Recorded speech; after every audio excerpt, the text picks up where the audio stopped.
ఏంట్రా నువ్వు ఆ శారీలు అడిగితే పూరీలు పంపిస్తావు, పొద్దున టిఫిన్ పూరీలు పంపించమంటే శారీలు పంపిస్తావు.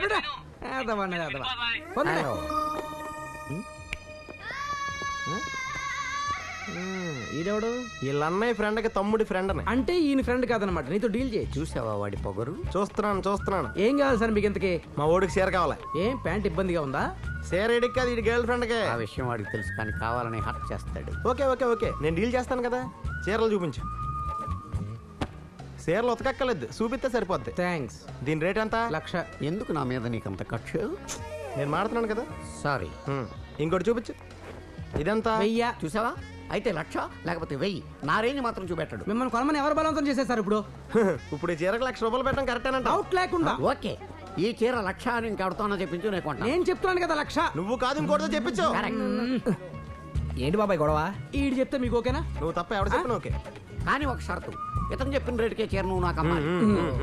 ఒరేయ్, ఇది చూసి ఎంత ఉంటుందో చెప్పరా వీళ్ళకి. ఎంత కాదు రేటు. రఫ్ గా 200 ఉంటది. రఫ్ గా స్మూత్ గా కాదురా, కరెక్ట్ గా చూసి చెప్పు. ఇంకో 100 వేసుకో. ఫిక్స్ చేసాడు. అదిగా సార్ చెప్పేది. 200 రూపీస్ టిప్. అదిగా సార్ 1,00,000 రూపాయలు చీర సార్. నెక్స్ట్ మంత్ మన మ్యారేజ్ ఉంది, ఇలాంటి 4-5 నెత్తికి రెడీగా పెట్టు. Okay sir. ఇంత గొడవ ఏంటని? ఈ టైం నుండి ఎవడరా ఇక్కడ రమ్మని 1,00,000 చీరకి 200 చీరకి తేడా తెలియకుండా ఏం చేస్తున్నారు మీకు ఇన్ని రోజుల నుంచి నువ్వు? ఇదేంటిది? ఈ బయట 10,000కి సెట్ చేసాం, చీర రేటు తగ్గించాం. ఏంటి అన్యాయం? బొంబాయిలో ఉండే నీకే నీ తెలివితేటలు ఉంటే బొబ్బర్లంగా నుంచి వచ్చాం, మాకే నీ తెలివితేటలు ఉండాలి. నాతో పెట్టుకోకే, నేను అసలు పరం బోకు. నేను కూడా పరంబోకి. Come darling.